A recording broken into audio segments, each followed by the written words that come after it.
has to do, step back, hit the man quickly, and let his athleticism really get him downfield. James Wright came up and was covering him, but he didn't know really how much room. I think it was a little surprise to him because it happened so quick. And James Wright hesitated just a little bit, and that gave Bass enough time to gain the yardage. Permian up to the 34 after the gain of close to 5 yards. It will be second and officially 5 for Permian as quarterback Keaton looks over the defense, checks his backfield mates, and pitches back to John Williams. Williams will cross the 35. He is across the 40, and he will go all the way for the Permian touchdown.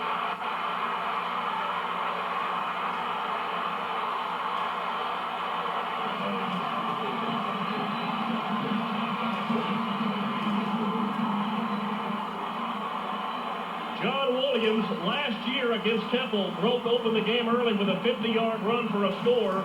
This time, Rick, it goes 66. Tell us about it.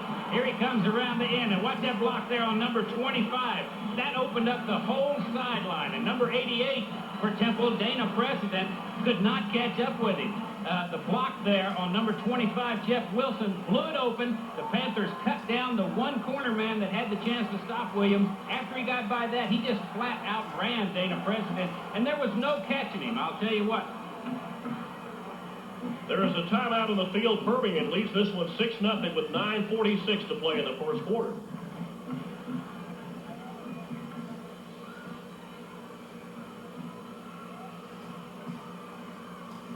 On for Permian to try the extra point will be the senior Eric Stevenson, number 13. Perfect last week, 2 for 2 in that 17-3 win, along with a field goal, and this one is good.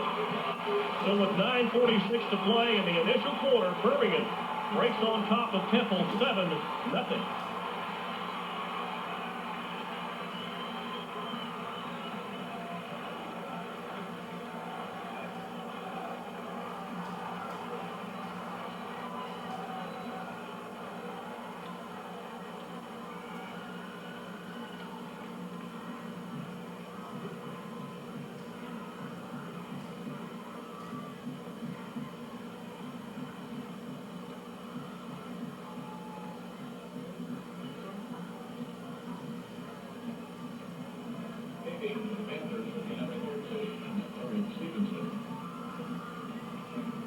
The Permian drive, Rick, 6 plays, 93 yards in 2 minutes and 12 seconds.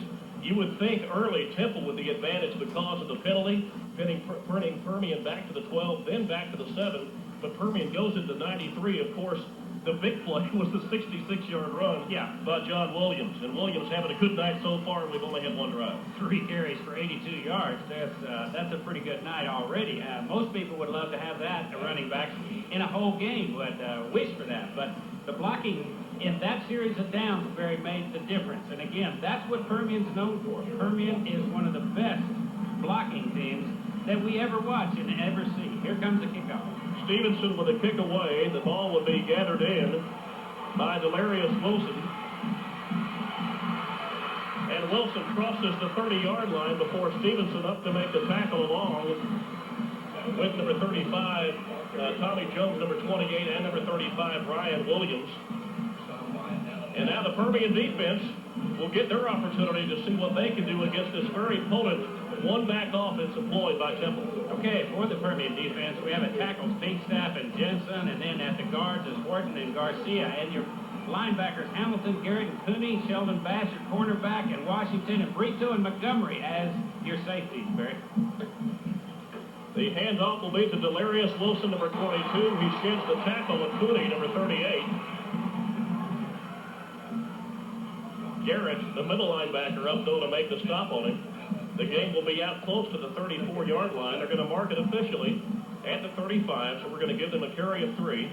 Justin Lee, the quarterback, he's a senior 175-pounder, but the whole key to this offense is the one-back offense and the 3 wide receiver set. Delarius Wilson, 22, Gerald Watson, 32, and Neville Malone, number 30. We'll see all of those young men back in the backfield tonight. Again, this is Wilson, and again, he forces a Panther to miss the tackle before quickly the defensive backfield has to come up and make the hit on him. That was Travis.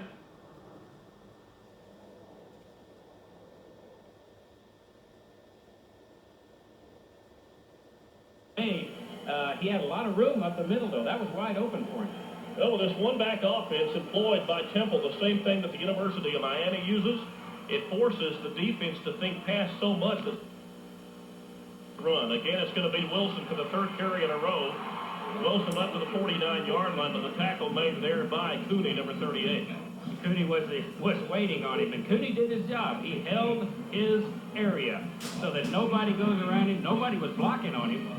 I don't know where the blocking assignment was, but I guess they figured maybe they could outwit one man, but they sure couldn't do it to Cooney. The wide receivers employed by Temple, Tisdale 26 and Bates 18. Bates, a very athletic young man, started in 3 positions last year.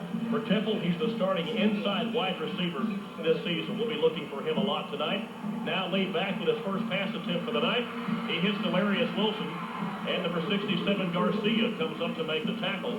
But the gain will be near a first down. It'll be marked at the Permian 46-yard line. A lot of speed in this backfield. You can see the speed as when they get the ball, they are almost full speed at a couple of steps, and that is a big advantage. But the reaction time for Permian has been rather quick, as you saw on Garcia covering it from his line position, his defensive line position. He actually came across and back to make the tackle. The gain was 6 to the running back Wilson from the quarterback Lee. Temple now facing a 3rd and 3 from the Permian 46. Lee back again to pass. Again, he hits Delarius Wilson. Wilson hesitates. He's not sure if he caught the ball or if he short-hopped it. Well, the other question was if he did catch it when he caught it with his knee on the ground. So it kind of looked like he was wondering, well, should I run? Should I run or not? We're going to see this again, and you can maybe see if it was knee was down, Greg. It's going to be a loss of 2. Let's watch and see. One, if he catches it. Yes, his knee was touching at the 46-yard line. I'm sorry, they're going to mark him all the way back to the Temple 49-yard line. That was a loss of 5. And now Ball will get his first punt of the season away. Waiting inside the Permian 10-yard line is Sheldon Bass. And Bass makes the fair catch at the Permian 13. Nice high punt. So Ball can do it. He can do it under pressure. There wasn't much pressure put on him that time by Permian. The ends came in on him and just tried to make him aware that they were still there. But the nice high punt gives them plenty of time with the team speed that they have to get down on the coverage. They punt of 38 yards from Ball. Again, Permian starting deep in their own territory. Last time they had the ball, started at the 12, moved back to the 7, took it the entire distance. This time, Brick again playing with the long field in front of them as they start this series from their own 13-yard line. Deja vu or what? All over again. Permian and quarterback Nick Keaton. Keaton looking to pass quickly. Throws the ball out for Bass, but Bass. Oh, yeah, there it is. There it is. Covered by James Wright, and the officials say that Wright's arm got in there just a little bit too quick. You can see it. The arm he had his arm around him prior to that ball even getting near him. So that is the call, as they say. You know, there's pass interference. So he just didn't have a chance. The pass was there. Everything was working for Permian, but with somebody dragging you, it's a little difficult to get to the ball. Yeah, you know, like they say, if you're a defensive back and you think the guy's going to make the catch, make a good play, pick up some good yardage, sometimes it's better to go ahead and take him out, and that way at least the play stops at that point. Permian, though, with the penalty, will move out from the 13-yard line all the way out to their 26-yard line, and Permian now has a 1st and 10. So the first pass of the night not complete, but in effect we have a 13-yard completion because of the penalty, and Permian now 1st and 10 at the 26. 6 minutes, 33 seconds to play, and we are in the first quarter. Again, back to Williams, and Williams through the line quickly and out across the 35. A gain of 9 for the senior running back. And he's dancing through the line, Rick, but they're giving him the space to get through and then letting him use his speed to pick up what he can beyond that. Yeah, it's rather amazing to me with the size of this Temple team. As we see, the holes are there. They're opening them up. In fact, the cornerback, James Wright, was the one that had to come up and make that tackle. But Williams' ability to move through the line was excellent in that. Well, a couple of weeks ago when they had when Permian was scrimmaging Amarillo Panadero, some of the Temple scouts were up there and said, he can't do that against us. But later on in the game, they said, you know, this kid's a lot better than he was last year. Again, John Williams, and this time he will pick up the first down. As the carry is out across the 40, they're going to mark him at the 42-yard line. The gain of 7 for John Williams, who is nearing 90 yards or maybe even more than that. In fact, Williams 5 for 98, had over 140 last week against El Paso Coronado. And if you saw the paper today, you know that he is very close within the next 4 or 5 games of breaking Sean Crow's school record for rushing in a career. That should happen. If he continues at this pace, probably second district game of the year. Permian now with a new set of downs. They're starting from their own 42-yard line. It's going to be a pass as he quickly looks out to Bass. Bass catches, turns outside, steps out at midfield. James Wright, again, the cornerback, and that's going to be an all-night competition there between Bass and Wright. I can see it already, but what we're seeing right now so far, if it continues, is Wright is giving him plenty of room, and he's staying off of him a little bit. I think that is showing respect for Sheldon Bass. Well, last week, Bass hooked up with quarterback Keaton, catching 5 for 84 in both of the touchdowns last week against El Paso Coronado. Tonight, off to a good start again as Permian begins at the 50-yard line after the gain of 7. Here is John Williams again. He will have the first down as he is near the Temple 46-yard line. A name that I'm sure we'll hear some more tonight. Don Shea Martin, 240-pound senior, came up to make that stop, but he had to catch him from behind again.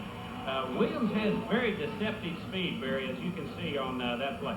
Well, he's a big young man. He's about 5'10", 5'11", but he's close to 196. Probably started the season off about 198, went with 2 a days and everything else. He's finally settled out around the 193, 195 range. But he has the speed to go with that girth, and if you don't hit him quick, hit him low, he can really do some damage to you. Nick Keaton.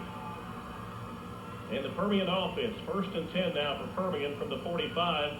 A little razzle-dazzle inside as they hand the ball off to Williams as he cuts back across the grain.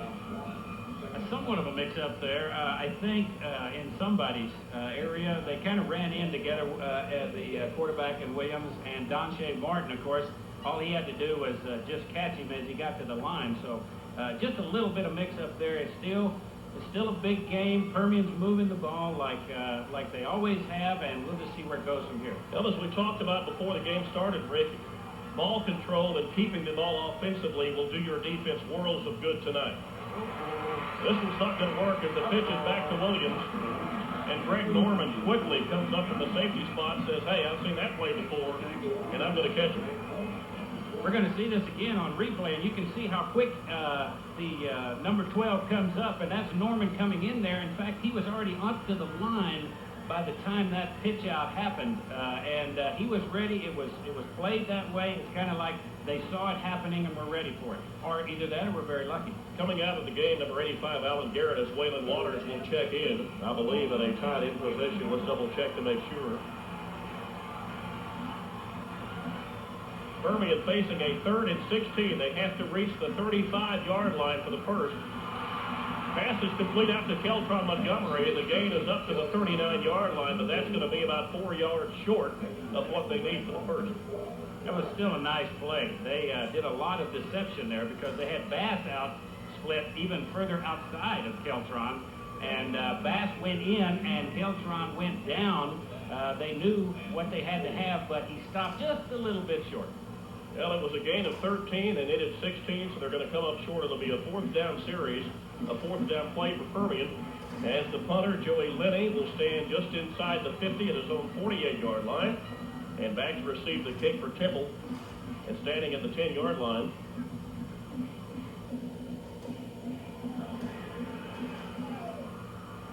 Lenny hits it low, but this will be very effective as Permian is down to cover it quickly.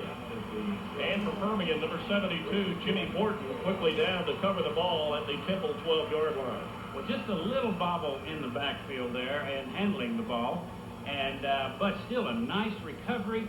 Kept his feet under him, kept his width about him, and still picked it up and kicked the ball away. Well, the 28-yard punt, it wasn't pretty, but it was effective. And for Permian, they kept the ball that time 4 minutes and 12 seconds. And rather 4 minutes and 2 seconds. And even though they didn't score, that's very effective because you take time off the clock. Now Temple begins this series from their own 12-yard line as Justin Lee brings them up. So we have the second of the 3 speedy backs back in the backfield. Gerald Watson, number 32, has come in. And he was met just past the line by Adam Hamilton, who finally put a helmet to his feet and knocked him out from under him. Because That young man has great speed. I mean, he even gets going quicker than the other backs. Now, the difference between the two of them, Wilson the smaller at 160, Watson is more like a John Williams at 185 to 190, along with the great speed.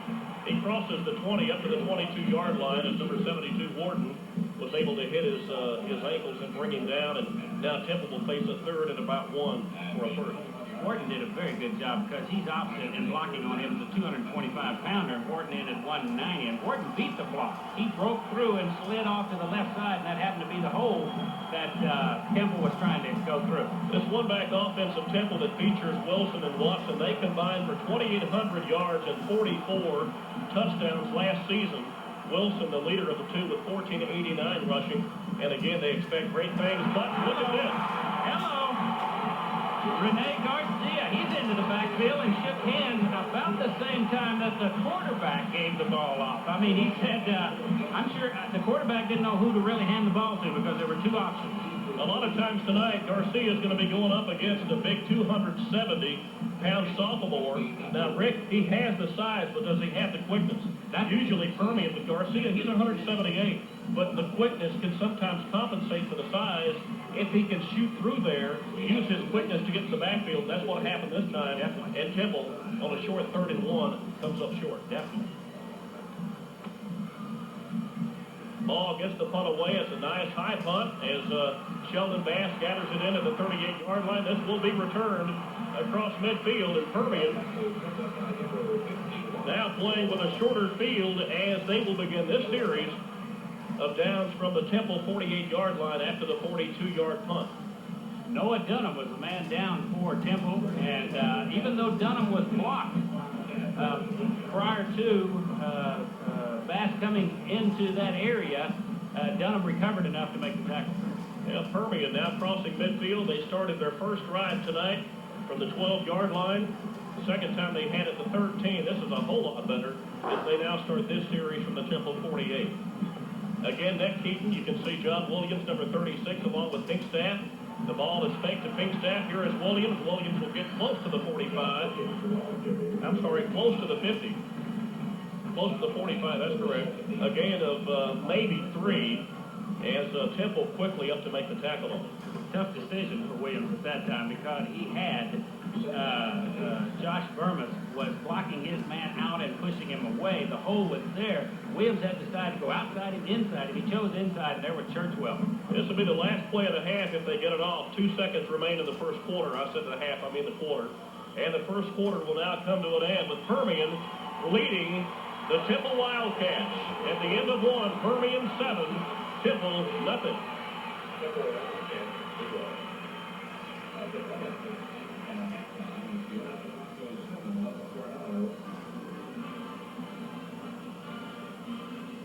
Welcome back to Ratliff Stadium as the second quarter is just about to get underway. Bob McQueen, you can see pacing the sideline. Last week, his team, the Temple Wildcats, completely obliterated the opponent, Austin Johnson, 63-0. Well, they've got a horse of a different color, so to speak, tonight in the black and white clad Permian Panthers. And Permian, after one quarter, leads 7-0 over Temple.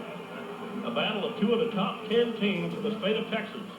Permian, after the first down play that gained 2 from John Williams, now will start from the 46-yard line as quarterback Keaton drops back. He wants it all, and he's got Sheldon Bass down to the 14-yard line. A gain of 32 yards for Sheldon Bass off of the arm of Nick Keaton. James Wright again. There's that battle. Bass and Wright. And Wright tried covering him, but Bass just shot right by him.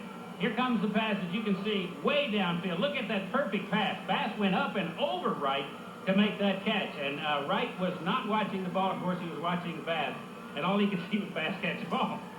And the big mouth Bass catches the pass down to the 14-yard line. And Permian now once again knocking on the door of Temple as this Temple defense is stunned as to what has transpired so far tonight. Permian's offense now begins the series from the Temple 14. Here is John Williams. He has the corner. He's inside the 5, and John Williams inside the 4 and close to the 3-yard line. That should be enough, Rick, for the first down. Ward Bonds had to catch him from behind, and had to come up. There was a nice block downfield, and again, Williams works his blockers. He had a blocker down in front of him, was trying to work his blocker, the blocker moving his man one way or the other, but it took a little longer, and that's when Warwick Bonds came up from behind and caught him. You know, if you're an offensive lineman, you got to appreciate a back like Williams, or if you're a Temple lineman, a back like Wilson or Watson, because you know that all you have to do is pop your man, and that back is going to be through there and doing his thing. Keaton, in the passing department, 4 for 4 for 57 yards. This follows last week's performance, where Keaton was 6 of 14 for 94 and 2 scores. And the game. That play carried enough for the first down, and that was the measurement. And now then they're down in deep territory with a first and goal there. Williams with a 10-yard carry. And John's having a great night so far. And again, we can thank those offensive linemen who are doing Yeoman's job tonight. He had a big loss earlier that kind of took some yardage away from him, but John up to 108 unofficially so far. Here is Williams, and he will score. He will walk across the goal line. The blocking up the middle for the Permian Panthers by Chance and Kane and Jensen. That whole middle opened up, and Williams just looked up and said, this can't be true, as big as that hole was, and shot through there, and all he had to do was cover the ball and get through and not stumble, and of course Williams is the man to do that. But those front three, that center, those two guards opened it up for Williams like I haven't seen tonight yet, and I'm sure we'll see more of that if this continues. Eric Stevenson, number 13, will come on to try the extra point. He is perfect for the year at 3 for 3. John Williams, after being held scoreless last week, has just scored his second touchdown of the night. And with 11:33 to play in the second quarter, Permian on top of the Temple Wildcats. Our score, Permian 14, Temple 0.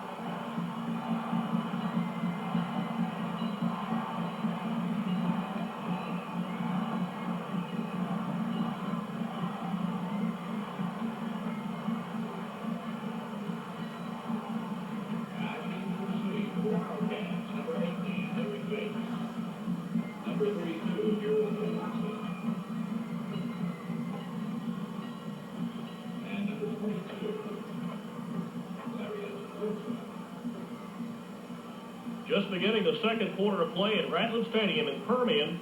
After the second John Williams score of the night, lead Temple 14-0. Back deep to receive the kick. This will be Bates, number 18. He fumbles the ball at about the 18 and breaks loose. This could go a long ways. And Temple out to the 50-yard line. Tommy Jones, number 28, able to ride herd on him and bring him down. But, Rick, how many times have you seen a kickoff where a guy fumbles it, dribbles it, and he completely throws the coverage team off, and what looks like disaster turns into a great play? Well, it causes everyone to kind of sit back on their haunches just a little bit and hesitate because they say, oh, good, the ball's on the ground. Well, that happened, and that gives, of course, the Temple Wildcats time to recover and block a little bit better and break through. 4 plays on that last series of downs, a little over a minute, 48 yards for the touchdown. 48 yards on the drive, and the touchdown run was 4. The big play was the 30-some-odd-yard pass to Bass from quarterback Keaton. This series will start for Temple from their 47-yard line. Alan Garrett, the man to make the stop on that one, and Derek Bates was the reception. The gentleman that received that, 170-pound senior. That was another hesitation play. Hesitated in the middle, threw the pass out into to the sideline, and downfield he whipped. So this second down play will begin from the Permian 46-yard line. Permian leading 14-0. Whoa! Delarius Wilson hit but was able to spin away. And I tell you, the Permian defenders were in there so quick you can see that number 40, Adam Hamilton, has come away with the ball, but the runner was down. Let's see what happened, Rick. Greg Pinkstep was in there on that stop too, but Delarius was hit many times, some hard hits. You watch this first time that he's connected. Garcia just gets through there in a hurry. Craig Beanstaff hit him, and then the rest of the team comes up. So Delirious can really take some pounding, I'll tell you. He showed that on that and was still going. Well, you can see this not only a player that is full of speed as he is, but he is one tough runner to bring down if you don't hit him low. Again, Temple facing a third down, this time for the Permian 44, and Temple will get their first down of the night as they move up close to the 41-yard line. Adam Hamilton up to make the tackle along, it looked like, with Alan Garrett, 85. It's the linebacking crew right now that's making most of those initial hits, at least the final, putting the finishing touches on the tackle. The blocking on the front line for Temple is doing a fair job, but if you watch these runners, they're having to go more to the outside. You're not seeing a whole lot of penetration up the middle going against Permian. Well, you're continually seeing Garcia and also often important number 72 whipping through there in a hurry. You can see 74, Robert York, the 270-pounder, is who Garcia's going up against. And Garcia looks like he came down hard on that knee. He was able to come up and swat the ball and at least cause some kind of distraction to the quarterback for the sack, but this may be costly. Well, Garcia went up in the air like he was going to block it, and of course the quarterback tucked the ball, and then Pinkstaff followed up on it, but it delayed everything long enough, of course, for the recovery. But it sure did look like Garcia came down a little bit funny on that knee when he came down after trying to block it. It looks like he just slammed the knee against the turf. Rick, you look at the size difference. Let's look at Pinkstaff and Garcia. Pinkstaff at 168, Garcia at 178. They're going up against Robert York, 270.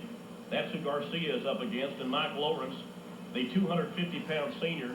They're outweighed, by a huge margin, but yet their quickness is getting them into the backfield and allowing the defense to completely befuddle the offense of Temple. Well, Pinkstaff and Garcia have speed, as most of the front four for Permian does. They have that speed, and that has been, though, for, I know the last 2 or 3 years that I've been able to have the opportunity to follow Permian football real close. Those front four have always been outweighed, but they have the speed to move around these big guys. The big teams that come up against them have been used to fighting somebody their same size, having to block them out and hold them out for a time period. But it's not working against Permian because of that speed. They're able to slip the blocks one way or the other. And Permian, I think, that has been one of the big differences so far that has held Temple to no score tonight. Well, and to replace Garcia, as he is helped from the field, will be Waylon Waters, number 88. And we hope it's not serious. Maybe it's something that can be worked out, and maybe Rene Garcia can return to the field here in the second half. Tell you, he's had a great first half, and now let's see if Waylon Waters can step in and pick up where he left off. Waters, a 6-foot, 200-pound junior, saw a lot of playing time last week in that interior for Garcia and Horton. The loss was all the way back to the 48-yard line. The loss was 7. Lee now running for his life in what looked to be a scripted play. He will move out close to the 36-yard line of Permian, and not near close enough for a first, as they will fall 5 yards short, but 3rd and 5 is a whole lot better than 3rd and 16. You're right. Keltron was up to make the stop finally, but Lee, he saw it was wide open, so he had 2 or 3 options there. He kind of looked downfield, but then he just took off and saw how open it was to try and gain as many yards. It's still a long ways on this 3rd down. Looks like Nick Pete's warming up for the next offensive series as the Permian defense facing a very tough test now. 3rd and officially 6. As Temple must reach the 31-yard line, they begin play at the 37. Let's look and see if there is a flag on the field. There is not. The pass was intended for Horace Tisdale and Sheldon Bass, who intercepted a couple of passes last week. Up there quickly. Well, Bass had him covered. There was no doubt about it. But Bass was a little bit behind him.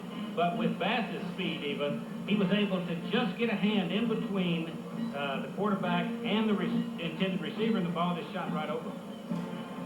Bell and the offensive Temple and Coach Bob McQueen not taking any chances. Permian definitely has the upper hand tonight here in the early going. The kick is away and high, and Bass will call for the fair catch as Permian once again will start this series from down deep in their own territory from their own 7-yard line. well, 2 out of 3 times in the last series. That's where they've started from, and it hasn't bothered them that much. They started from a little closer to midfield one time and scored, but it still worked for them. Temple total yards are how many, Barry?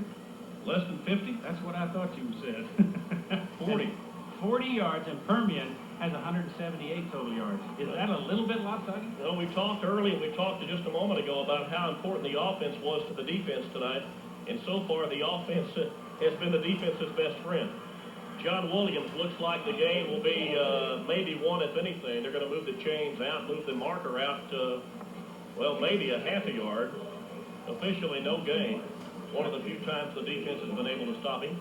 Don Shea Martin was the main person in there to make that stop, and it looked like he was able to slip a block that time, so there may have been just a little mix-up or maybe a missed block there because he was in the backfield pretty quick. Waylon Waters will check in at tight end as Alan Garrett, the two-way starter, comes off for Permian.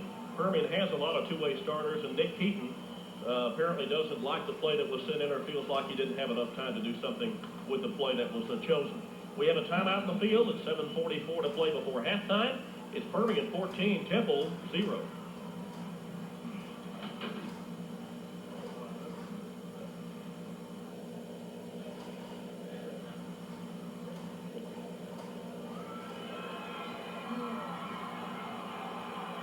An absolutely perfect night for football in West Texas, and Permian making the best of the home cooking as they lead 14-0 over the Temple Wildcats. This series will begin from the 7-yard line, and John Williams out to the 10 for a gain of 3, and Permian will be facing one of their longest third downs of the night, as this will be a third and close to 7 from the 10-yard line. Cedric Thomas up from his linebacking core, and he kind of moved in, watched which way the play was going. He was eyeing Williams all the way on that one, but Williams made a fake to Cedric Thomas's left, and Cedric had to dive at him at that. So Williams just has the moves tonight. No doubt a passing play is Sheldon Bass will be split out to the right. Keltron Montgomery split left. Keaton under some pressure, and the pass incomplete as Bass ran one way, and Keaton having to get rid of it ran the other way, and now Temple's defense has been able to stop Permian down in their own end of the field and should come away with pretty good field position this time around. We have 7:01 to play before halftime. Gerald Watson was into the backfield and put the pressure on Nick, and Nick had to hesitate, and then he felt he had a shot to get it to Bass, and Bass was open. There was no doubt about it, but he had to rush the throw. Joey Lenny will need a good punt this time for Permian as Temple's return men are standing square dab on the 50-yard line and should come away with pretty good field position, if not great field position, after this exchange of series. Lenny gets the punt away, gets high, and drives the receiver back to the 45-yard line. And he does the smart thing, Rick, and that is don't try to pick up the bouncing pig, just fall on it and take your chances as Temple now will begin from their own 41. It's amazing when you watch that play. It seemed like it took him, 15 minutes to try and get to the ball because it kept running away from him. That's the way the bounce was. The ball kept moving away from him. And, of course, out of the corner of his eye, he sees a lot of black jerseys coming towards him. Of course, a new rule this year, that would be a muff, but a new rule this year, you can advance a fumble, whether it's across the line or behind the line of scrimmage. On an option-type offense, you can't advance those. You have to fall on them, but that's something that may come into play sometime this year. Delarius Wilson from number 32, Gerald Watson from the handoff of Justin Lee. Pinkstaff was the tackler on that one, and again, we talked about him being across from that 250-pounder, Mike Lawrence. But what Pinkstaff did is he made a move to the outside. Lawrence made his move, and Pinkstaff shot to the inside and made the tackle. I mean, he went straight in, untouched. As a team last week against Austin Johnston, Temple very well balanced, rushing for 240 and passing for 217. Before this drive, Temple had mustered all of only 40 yards of offense, and that first play gained them absolutely nothing. It will be a second and again 10 from their own 41-yard line as the clock is ticking close to the 6-minute mark. Too much time taken by the Temple offense, and this will cost them 5, and they will mark it all the way back to the 36-yard line, and now instead of second and 10, it will be second and 15. A little bit of concern, it seems like, on the coach's face on the sideline that you can see because of the mistakes that have happened. The muff punt reception, and now this kind of a mistake too much time. You know, that would bring concern to a coach's mind, needless to say, especially when you're behind 14-0. Even though Temple came in yesterday and spent the night, came in Thursday and spent the night in Midland, it still kind of throws off everything when you have to travel the 7 hours. I mean, you've thrown off your sleeping pattern, sleeping in your own bed, mealtime at certain times. They pre-gamed at Ratliff on Friday morning, but things just a little bit out of sync. And again, the pass play out of sync as the pass was intended for Delarius Wilson, rather intended for Gerald Watson. And Watson taking his mind and his eye off the ball to look for the defender, and it falls harmlessly away. That's definitely what happened. He looked up. He was ready to either run or he heard footsteps because covering him over there was, Washington coming up very fast. And all he could see and hear was thundering hoofbeats. And he did not watch the ball all the way in because it was right into the numbers, and he should have had his hands on the ball, but was not able to hold on to it. 7 yards passing tonight for Justin Lee. Last week, 8 of 12. No interceptions for 132. And the Panther rushes on him, and he will not get away as Permian uses the entire defense to push Justin Lee inside the 25-yard line. Waylon Waters filled Garcia's shoes real well on that play because he came up and crushed Lee. Lee had no option whatsoever. He kept looking downfield, trying to find a receiver, but all he could see was Waylon Waters, 6 foot, 200-pound junior coming in. And Waters in for Rene Garcia and picking up where Garcia left off as he stepped right into his footsteps and came in to put the bull rush on the quarterback. And he was not able to get away. And now Ball's punt will come down for Permian and bounce at the 40-yard line. Permian doing the wise thing and backing up and away from it. Temple first touched it back near the Permian 40. In fact, they're going to officially mark it at the 39. But once again, Rick, the defense comes through and stops this one-back offense that just scares the heck out of every team in Texas. Well, that one back, since he put it in, I think he's got a 24 or 25-4 record since he put that one back offense in. And that's a big turnaround since 1991. And this has made a big difference in this team. But I think this may be one of the first times that one back offense has really over-met its match, and Permian has taken care of it. Well, of course, a 14-0 lead can really turn to something to be worried about because of the explosiveness of it. And Permian, well aware of that fact, and needs to just keep pouring on the momentum as much and as often as they can. The pitch back to Williams. Williams will cross the 40. His forward progress will take him to the 44-yard line for a gain of 5. Williams, a lot of yardage tonight. In fact, if you look at the yardage sheet of what he's done, most of his carries had been for positive yardage. He had one loss of 7. He had one huge run of 66. And John Williams has scored twice tonight for the Permian League. A lot of the tackles, though, on Williams tonight have been from behind, as Ahmad Williams and Dana President did on that one. They had to come from behind and catch Williams. So they've been doing that all night, and it doesn't take many of those, as we saw in the very first part of the game, Williams to go all the way. Permian now second, and it's going to be a long 5 from just short of the 45-yard line. But Permian, using too much time, the 5-yard gain will be marked off against them, and they'll be facing a 2nd and 10. A little bit of unsureness.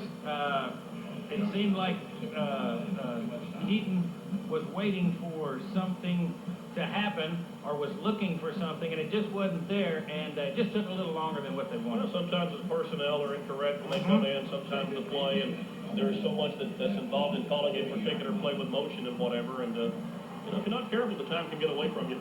Yeah, the clock is moving. It's 3:38 and counting to remain before halftime. Permian's band will be coming up with a great halftime show.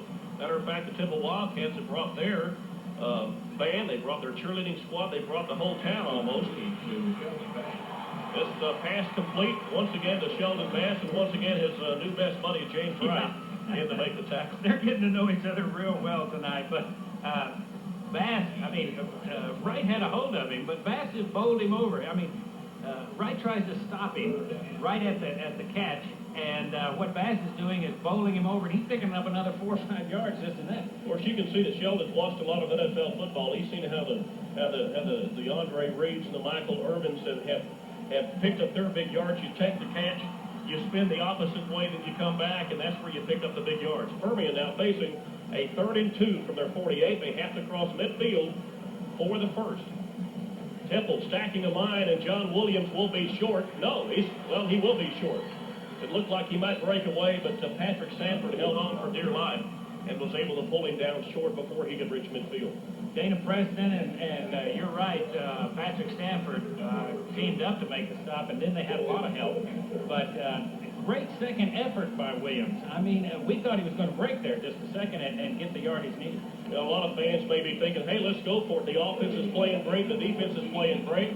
Joey Lenny has checked in, number 14, the Permian punter.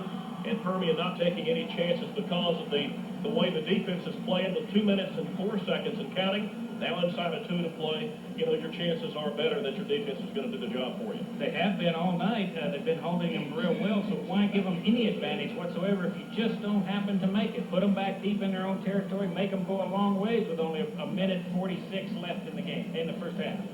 Lenny gets the punt away. It's a high one, not necessarily deep, and will be gathered in at the 20-yard line and down quickly for Permian. And before the receiver can spin away, number 60 down quickly to make the tackle, Rory Couch, the sophomore, 170-pounder. Well, there's a nice shot, Perry those got for us from ground level. Doesn't that look nice? We've got some real nice shots you'll see, of course, all night with the camera crew that we have here this evening. And you're also going to see some great ball tonight, as you've already seen so far. I think this, though, is a time that Permian can't let down. They can't take anything for granted this time. A minute 35 left. They still got a long ways to go. If I'm correct, it was about this time last year when Temple was able to hit a big pass play for over 50 right before halftime. So Permian definitely has to guard against that. The pass intended for Derek Bates, number 18, Permian, dropping back deep into the zone, not allowing any receiver to get behind him. The ball falls harmlessly incomplete. Well, it almost looked like it was thrown for Tito Brito because he was a lot closer than the intended receiver. It just looked like either Temple's receiver cut in a little quick or a little short of where he was supposed to be, or Lee had a little more power than he wanted at that time. Now the Permian band coming up at halftime. Van Ragsdale, the director, Michael Watts, the assistant, Jason Brindley, and Tono Soares, the drum majors for the Permian band this year. That'll be coming up at halftime, and I know that you'll want to stay around for that. The end-around play from number 18, Derek Bates, and Bates looks like he may have and should have it up for the first down as he crosses the 35-yard line. Rick, we have a replay coming up, and, well, they're going to mark him short of the first. Yeah. Let's see exactly how this play transpired. And that was Aaron Washington you'll see at the end of this play, but it's in the round almost, you might say, and it was open there, but there's Aaron Washington put the big hit on him and just kind of blew him out of bounds. He couldn't get him. Yeah, that was explosive. He will be a yard short. This series began, I said earlier, on the 26th. It began on the 27th. And Temple now facing a 3rd and 1. The clock at 1:24 after the out-of-bounds play had stopped. The inside play to number 32, Gerald Watson. I'm sorry, I'm going to get these numbers mixed up all night. Number 22, Delarius Wilson. And Wilson should have enough and does have enough for the first down as Temple has moved out to the 41-yard line. Eddie Rogers in to make the final tackle up to just stop him. They're kind of giving him a little room there to operate. They just don't want him to break away with that speed because it doesn't take much. Now, if Temple crosses midfield, you'll see them start using their timeouts as the clock now is at 1 minute and counting. Lee wants the whole thing, and the closest receiver, number 41, Keltron Montgomery, as Horace Tisdale was down in the pass pattern, but both Montgomery and I believe it was Bass also back there in defense. And just thrown away from anybody. You know, if the offensive guy can't catch it, make no sure the other guy does. That's right. I mean, the intended receiver was open. There's, needless to say, was just led awful far ahead of him. And it looks like, I don't know if it's adrenaline or what you might say, but he's being overthrown so much in the last 2 passes that he just doesn't quite have Lee doesn't have the control on it yet. Well, he really doesn't have a lot of wind in his face or with him at this particular time as the flags in the south end of the end zone are basically limp. But again, Lee dropping back to pass, and he has a receiver out there. That's the tight end, Bucky Dusick. And Bucky Dusick has enough for the first as Temple now moves into Permian territory as the ball will be marked at the 46. Bucky Dusick, father Brad Dusick, remember that name? Played for the Washington Redskins. Yes. Great star at Texas A&M back in the 70s and a 10-year NFL veteran with Washington. They moved back from Virginia. He played on the JV last year, did Bucky, played on the varsity during the playoffs, and now is expected to do great things as the starting tight end. Once again, Justin Lee, and the ball thrown out of bounds, not even near. And had the ball been caught, Rick, would not have mattered, as back in defense again as at Sheldon Bass. And pass intended, I believe, for Horace Tisdale. Let's watch and see what happened and why it didn't work. Pay particular attention on this replay that you'll see how close Bass was really on the intended receiver when the ball gets there. As you can see, Bass, well, you almost could see, Bass had his self positioned between the quarterback and the intended receiver. There was no way that ball could get there, especially with Bass's ability, athletic ability. He was going to knock it out of the way no matter what. Justin Lee, 4 of 9 in the passing department, and for 20 yards, and 13 of that was on the pass play to the tight end Dusick just a few plays ago. Justin Lee again, and intercepted by Sheldon Bass. Bass's third of the year, led the team in interception last season, and I do believe he wants to do it again this year. I think so. Now watch, I think we get a replay on that. If you again though, I think what we're seeing is watch Lee. He overthrows his man. See, he's there, but so is Bass. Thank goodness, and Bass made the catch, and of course Temple didn't. Permian now will have 40 seconds to play with before half. Rick, do you go upstairs and go for the whole thing, or do you pound Williams in there and hope you can break him loose like they did earlier for the 66-yard run? Be conservative, folks. You only got 40 seconds. Let's take 14 to the locker room. Yeah, let's see if Coach Wood knows what he's talking about. Here is John Williams. Williams has crossed midfield, and he is in to Temple territory down to the 38-yard line. 26 yards on the carry. Down to the 39. Larry Brandon came from the side to catch him and knock him down because of, again, the way that Williams can control his body, move one side, and actually, I think he moves one side and goes the other. I mean, that's all there is to it because nobody knew exactly where or which side he was going to end up. Last week, John Williams, 148 yards rushing for the game. Tonight, 148 thus far. And the pass play looks like it's completed enough for the first. And to Keltron Montgomery, number 41, as Montgomery and Keaton look up down to the Temple 29-yard line. 7 seconds to play. 6 seconds. Permian will have to call the timeout if they want to try the field goal. 4 seconds. And Keaton says stop the clock. We want to try 7. Well, Tam want to try 3. Tam was out on the field trying to get them to see him. He wanted that timeout, but the amazing part of that was it was so close on the sideline. Of course, the ref was right there, to see whether he was in or out. He kept cranking it, but it was awful close. I thought he was out of bounds for sure. Would have stopped the clock. Of course, Tam saw no matter which way, let's play a safe call timeout, guys. You got 4 seconds. What can we do from here? All right, you can see number 13, Eric Stevenson, now trotting onto the field for the Permian field goal attempt. Last week against El Paso Coronado, Stevenson good with a 39-yarder. And then a 29-yarder was no good, so he is 1 for 2 on the year.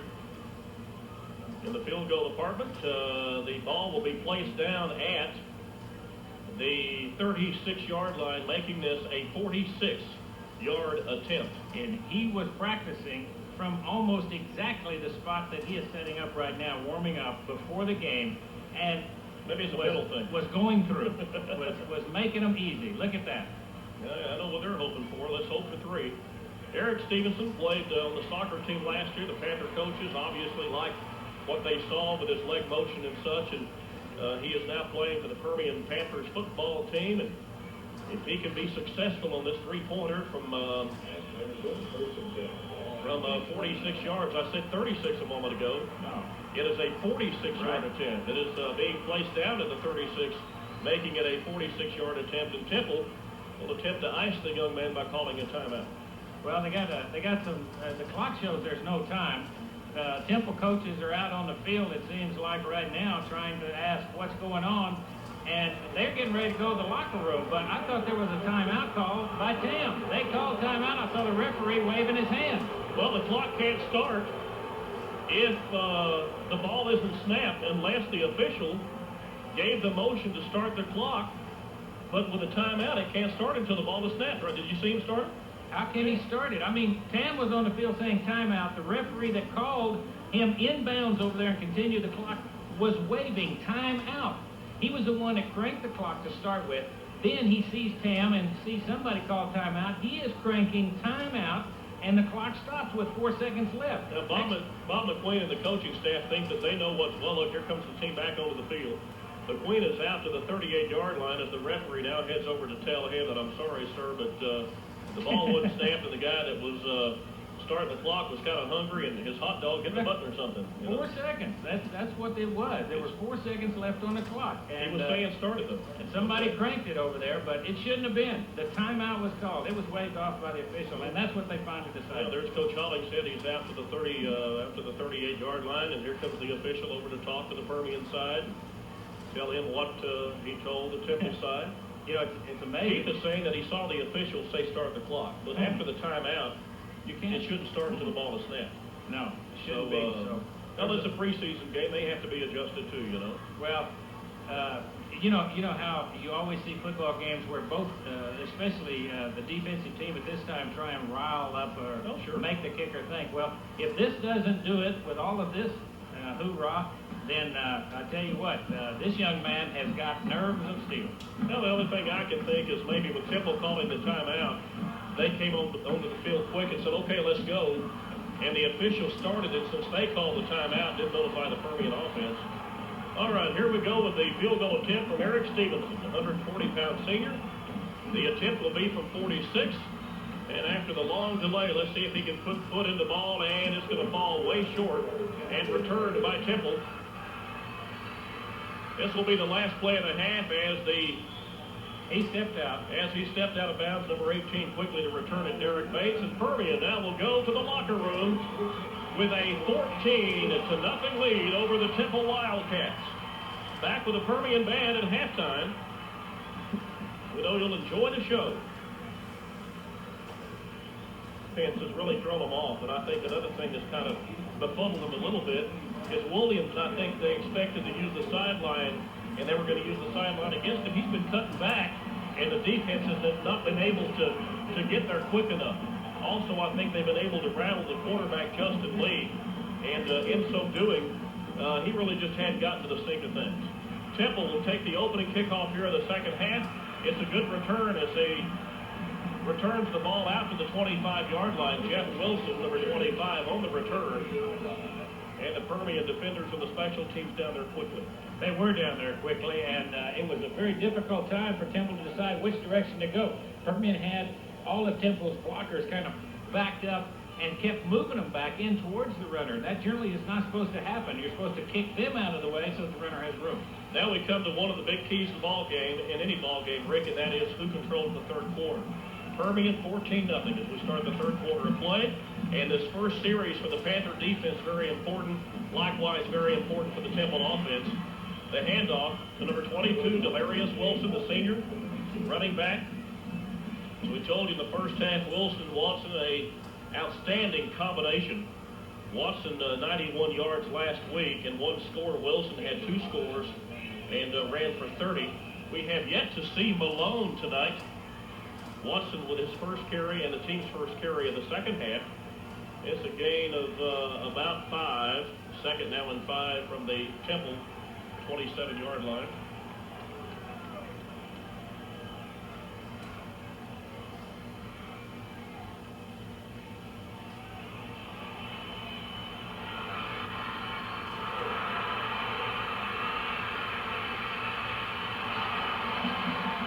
Sheldon Bass saved a sure touchdown by the running back, Gerald Watson, as he broke through for a huge gain all the way down to the Permian 22-yard line. They've made some kind of adjustment to get him through. That's what we've been thinking would probably happen most of the game. And here it is, right up the middle. Look at there.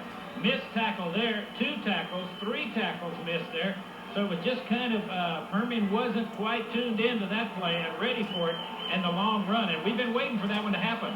The 49-yard run by Gerald Watson sets Temple up with their best field position of the night. And now the quarterback Lee completely fakes out the Panther defense. He quickly tries to get a pass off to the receiver Tisdale. But again, the pass goes awry, and Permian able to regroup for just a moment. And now Temple facing a 2nd and 10 from the 22. He busted through there, but they had several opportunities. And with the speed and the quickness and size, you've got to wrap them up. You've got to get them quick. You let them by one time, then you've missed your chance. I mean, because they're too quick to make a difference.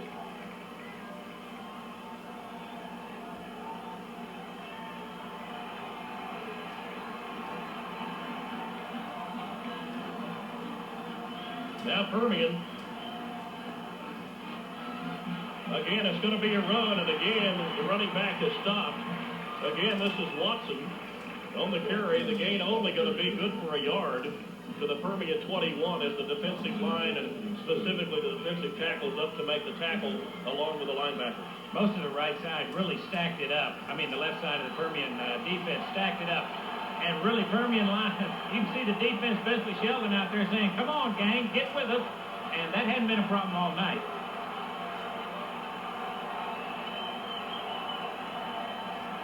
Permian with a stiff test to open the third quarter.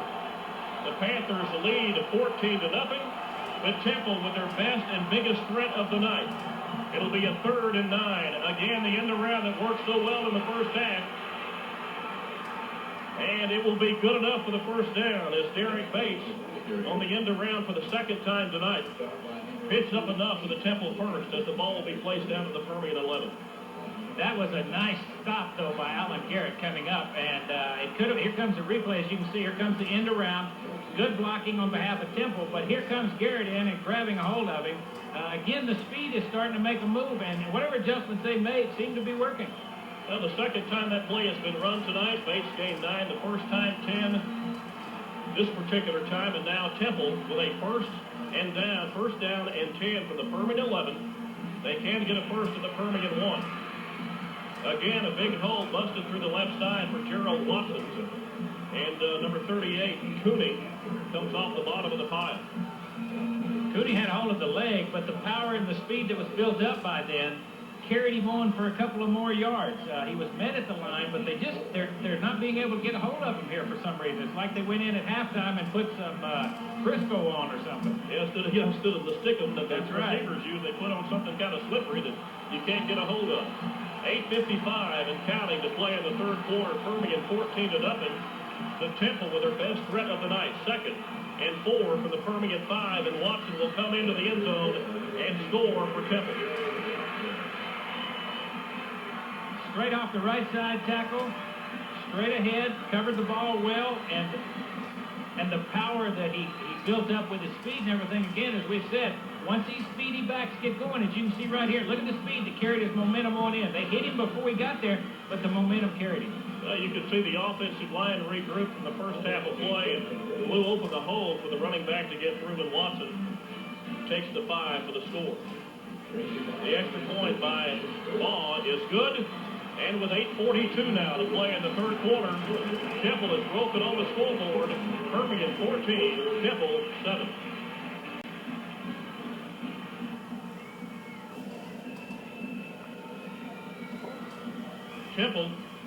Temple takes the opening drive of the third quarter and drives it down Permian's throat 77 yards.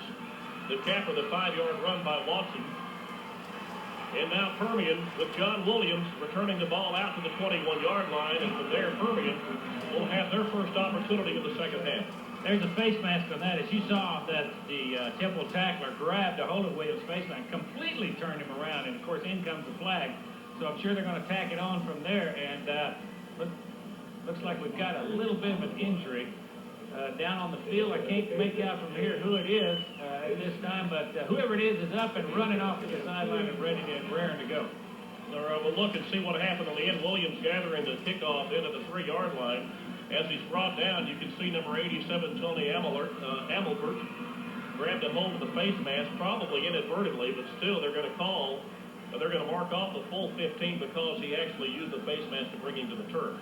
So Permian, after the good return to the 21, the ensuing penalty will begin this series from their own 36-yard line.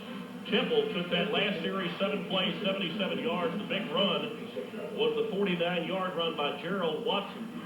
And the 77 yards beats by 20 the amount of yardage that Temple had in the entire first half. 57 yards of offense in the first half, 77 on the first drive of the second half. You know, we were concerned at halftime, Barry, that Temple would go in at halftime, make some adjustments, and come out as Permian does so well for so many years and is able to adjust and make changes that can make the difference in the game. And it looked like Temple went in and they came out with a whole new attitude about the way they do things. And I think probably one of the big changes that has happened is we're seeing on the front line that last series of down on offense for Temple was some of the blocking assignments. It looks like the big front line for Temple was doing a lot better blocking and opening up the holes and taking care of that smaller Permian defensive line.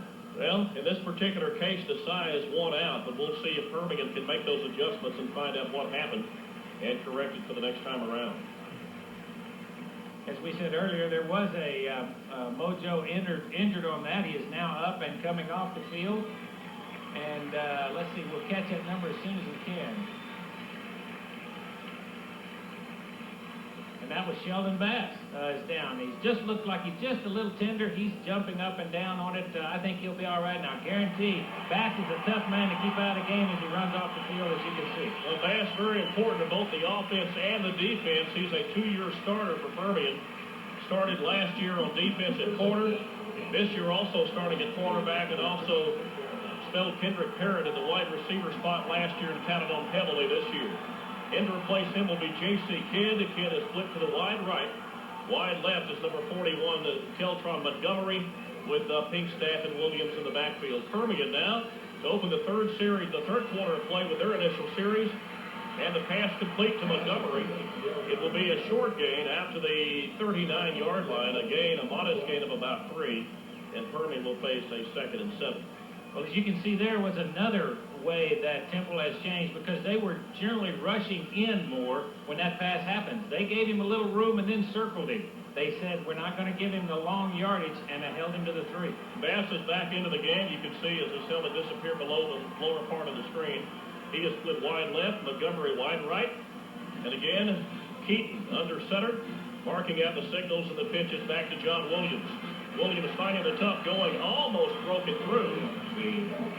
Probably will mark it at near the 42-yard line. The gain of 3, and Permian now will face a 3rd and 4 from the 41-yard line, 42-yard line. Clarence Marion, the man that we talked about some before prior to the game, was in, and again, he seemed to be one of the quicker backs on that move, as he's a 190-pound junior, a little bit more mobile than that big front 4 of that 4-3 defense that Temple's putting up. A good 3rd and 4 now facing the Permian offense at 7 minutes and 20 seconds, and the clock is counting. Permian's first series of the second half. It'll be a keeper by Keaton, and Keaton will be stopped short as up quickly to make the tackle is Cedric Thomas from his linebacker position. Thomas able to get up there quickly, and Keaton will come up a good 4 yards short of the first. Donche Martin was also up in there, and they thought, I'm sure, that Temple was going to be looking for Williams coming up to try and gain that needed yardage, and they thought they could fake him out, of course, and they were on to it. Temple's playing with a lot different attitude now than they did that first half. Well, as good as the Panthers looked in the first half, Temple is doing everything they can to turn the tide in this particular half. We'll see yet. We have yet to see if it will be a tale of 2 halves or if Permian will be able to continue the domination much as they did in the first half. The kick by Lenny is away and received down inside the 25-yard line. And out beyond midfield is Jeff Wilson, number 25. And the Temple speed is allowing that kicking game to give them better and better field position as the exchanges of possession are taking place. Well, it took Joey Lenny to finally catch him from the side. As you saw on that, they're heading down those sidelines. You know, that's what the Permian was known for before, but that didn't work there for them, or hasn't been, and it's sure working now for Temple. All right, now the Temple offense again starting at midfield from the Permian 49-yard line. The Panther defense was run through for 77 a moment ago. They will have to wrap up and make the tackle. Tito Brito, along with the defensive back, number 41, Keltron Montgomery, up to make the tackle, but not before. The back, again, they're going to run in number 22 after Watson did the damage a moment ago. Now we have Delirious Wilson back in the ball game. And Wilson gains, it looks like 6, as Temple will have a 2nd and 4 from the Permian 43. Tough blocking down in there right now. And you can see them moving the Panthers back on every series of down. That blocking front line is moving them back. Quarterback Justin Lee, 175-pound senior. Travis Jensen wraps up Watson, the ball carrier, as he tries to center the interior of the Panther line. The Panthers able to put the stops on him. Now Temple will face a 3rd and 2. A moment ago, they faced a 3rd and 2 inside the Panther 20. They dialed the number of number 18, Derek Bates, for the end around. It was good for 10. Let's see if they go back to the well one more time, or if they go up the gut and try to get it off those big tackles up in the middle. Robert York, number 74. The 270-pounder, and Jeff Thompson, number 56, the 225-pounder.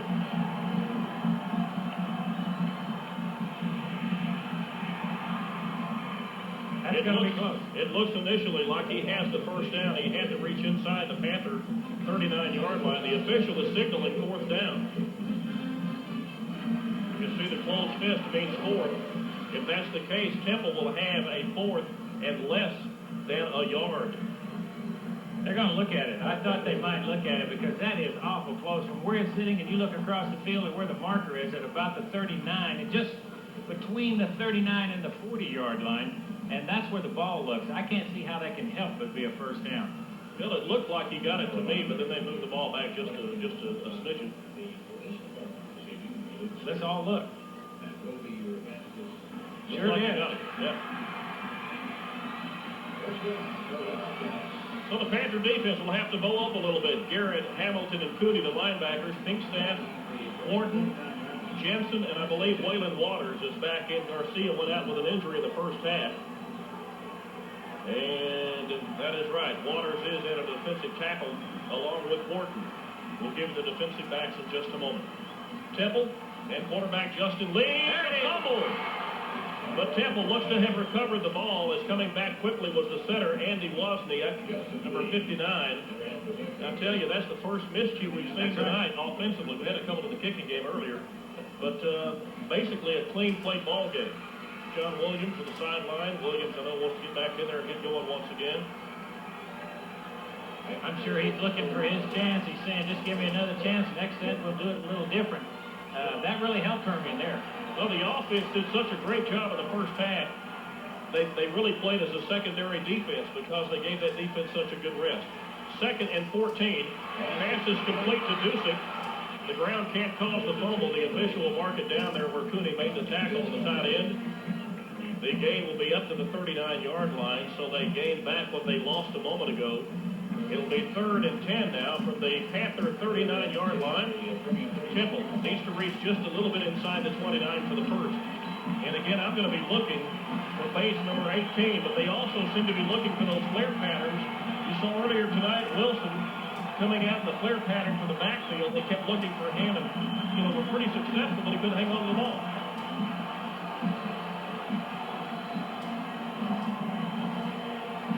Here is Lee under center. He will roll to his left. There is pressure, and he will run, and he will not get the first down. He will get awful close, but is pushed out of bounds by Alan Garrett. He came over from his middle linebacking position. It looked like a run all the way, Rick. It looked like they were playing pass, but he wanted to run the ball and try to catch the Panthers flat-footed. He did. He was going to try and misdirection them, too. It was planned for him to go and see what they could do with it, and Garrett was there. He was hit 2 or 3 times, and I'm sorry that I missed the number of the Permian player that, what do we got? They're going to go for it. They're going to go for it. The coach has said, I think, they call it a timeout now. It looks like they're going to talk about it. All right. Temple will call a timeout with 2 minutes and 15 seconds to play. Temple is trying desperately to swing the momentum to their side. Permian still with the lead, 14-7.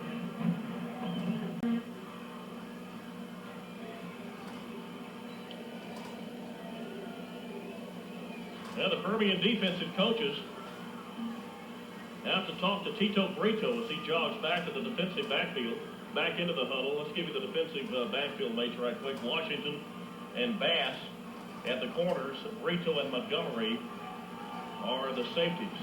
I think the pressure is going to be put on this play, on those linebackers especially, to make sure that that speed is blocked up in the middle, and they give that front line the help. They may try to go for that little short one over the middle. Gus Casada urging the fans on. A big play in this ball game, 4th and 3. Lee pitches out, and Permian.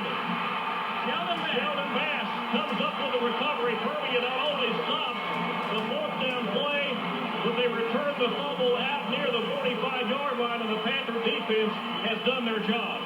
Panther defense did what they needed to do, and that's what they needed to break this thing open again possibly, because that's going to hurt Temple. Watch it. There it was. Right there in the middle was that Permian defense, and it looked like Alan Garrett shooting through there, got down low, had one hand on it, and held up the quarterback long enough to where the pass was misdirected. Here comes Sheldon, and he's going full speed, grabs that thing on the first bounce, and goes. Permian defense, once again, rises to the occasion. Now it's going to be up to the offense, Rick, to take the good fortune given to them by the defense as they start this drive out there midfield. 2 minutes and 6 seconds to play in the third quarter. They have the 14-7 lead, but they've taken just a little bit of the air out of the balloon of Temple. Now let's see if the offense can maybe nail a little bit more, a deeper nail into the coffin of the Temple Wildcats. Permian with quarterback Nick Keaton. The quick pass out to Keltron Montgomery. Montgomery pushes out near. Well, it's going to be marked back. He's going to be about 2 yards short of a first, an 8-yard gain for Montgomery on the pass from Nick Keaton. And this will be out to the Temple 48-yard line. James Wright, the man again. He is. They're really working James Wright over on this pass play. They're going to his side almost every time the pass play has gone over there. So they must see something on Wright. Either he's playing far enough back off of them, they feel they can gain the yardage, or he just doesn't quite have the speed. 8 and 9 in the passing department for 86 yards for Nick Keaton. Keaton has John Williams and number 2 in the backfield. Looks to be changing the play. The pitch is back to Williams. Williams cuts it up to the middle. Uses that bull rush of his to try to push out. You see number 88 hanging on the field there. Dana President. All he did was tackle his defensive tackle. But, that's right. Number 51 was really the front man. Noah Dunham was the front man that made the initial contact along with Donashay Martin. And they really hit hard. But again, Williams has that power. Once he gets it going, he's a tough young man to stop. So there's that first down that they needed to. Important drive here, I feel, for Permian to really try and change this thing and lock it down for against Temple. Well, after Williams, 148 in the first half, 11 yards so far in the third quarter. For John Williams, 1 minute, 36 seconds. And counting down for Permian. They have the 14-7 lead. Here again is Williams.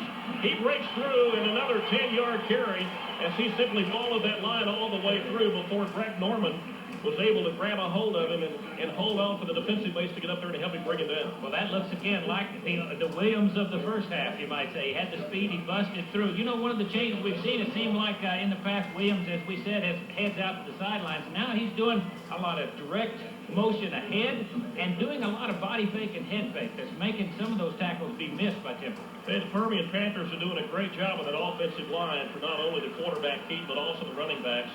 We'll bring your attention to who they are in a moment. They've had some problems with injuries, but the men that are stepping in to take the place of the injured players doing a great job. Here is Williams again, and Williams will be brought down just about the line of scrimmage. Well, Dana Williams was into the backfield so fast that there wasn't a whole lot of time. He had a hand on Williams' jersey when Williams got the ball.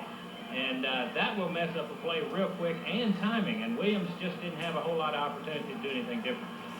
You know, the game basically nothing. Permian now faces a third, and they still need that 1 yard. They needed on second down.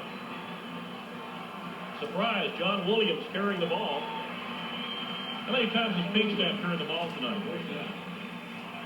Pinkstaff, the tailback, 1 carry tonight. John Williams again, the workhorseman. And John Williams showing why they go to him so often as he picks up 5. And Permian now with a new set of downs And we're going to come to the end of the third quarter. At the end of 3, Permian still holding on to the lead as we head to quarter number 4. Permian 14, Temple 7. Really made a difference in that drive. Permian may have turned this tide. I think if they hadn't caused that fumble or did something to stop Temple in that last series of downs when they had the ball, it could have been a whole different ball game. I think they, again, as we said, rose to the occasion, as Permian does so many times, and now have that opportunity to go ahead, drive on in, and really break Temple's back. No problems. Starting tonight, Josh Burmis, number 75, a senior 200-pounder. He's playing at split tackle for Brian Wilson, who injured a knee last week. Brian will probably be out another 3 to 4 weeks. Also missing from the offensive line is Philip Elder, who has been fighting a bout of mono and has left him weak, and I'm not sure what all is involved with the spleen or whatever, but they hope to have him back maybe next week or probably for the Odessa High game. Burmis, and Counts, the tackles, Kane and Jensen, the guards, Eddie Chance at center, Garrett, also Waylon Waters, we've seen quite a bit tonight from the tight end position. Sheldon Bass, Montgomery, wide receiver and wingback respectively, and Williams and Pinkstaff in the backfield. Permian, 1st and 10 now from the Temple 32-yard line as we just began the fourth quarter of play. Keaton looking deep, and he has, oh yes! And, oh yes! A Permian touchdown! Oh yes! There goes the back. We heard it crack, I can tell you that for now. What a pass that was. I mean, again, Bass is so athletic, he went above him and pulled it out of there. The third time this year that this quarterback receiver tandem of Keaton and Bass have hooked up for scores. Last week, 6 yards and 30 yards. This time around, 33 for Keaton to his favorite receiver, the big mouth Bass. This time he went against number 25, Jeff Wilson. He didn't go against right. He checked. He faked him out. There's that extra point kick, and it's good. Eric Stevenson, the kicker, and it's good. 11:53 to play in our ball game, and Permian now leads 21-7. Rick, let's look at this beautiful pass and run once again. Just an absolutely perfect route and a perfect throw right to the corner of the end zone. Watch Nick as he looks, and we've got a man pressuring from the top side of the screen, as you can see. But he looks, he sees this man open, and it's a beautiful pass. It couldn't have been any place else but there for him to catch it. I tell you, Wilson probably is going to go back to the dugout. Baseball. Going back to the sideline and say, James, right, that's your man. What are you doing? Let me have it. I'll tell you, perfect. Just an absolutely perfect play. Like I say, they changed up on him. They've been going to right, and now that it's Wilson, and Wilson said, man, I can't cover him either. I tell you, last year it was Graham to Parrott back in the 89 season, Lloyd Hill from Stony Case. This year, we could have another combination of Keaton to Bass. I tell you, I like what I see. It's been there. I mean, they just have that click. It's like an Aikman and Irvin. You just know what's going to happen. You know where to expect your man. You put it on there, and you know he's going to catch it. Well, but Keaton, once again, I think deserves a lot of that credit. It had to be perfect because Wright was in between. Wilson was in between them, but it was just high enough and over him that with Bass's height, he could pick it out of there. And here comes the kick. And it's deep into the end zone and out of the end zone. So that means that Temple will take over from their own 20 with 80 yards to go and 11:53 left in this final quarter, Barry. Now the Permian drive rate goes 57 yards as they started that play from the Permian 43 after the recovery of, who made the recovery of the fumble? Bass. All right, who scored the TD? Bass. All right. 43-yard line from Permian. They drove it 57 yards in 6 plays. Took 2 minutes and 13 seconds. You'd like to keep the ball a little longer, I think, but they'll take it because the 34-yard touchdown pass puts Permian on top 21-7 with 11:53 to play in the fourth quarter. There's the quarterback, Lee, as he's rolling out. He's not thinking pass at all.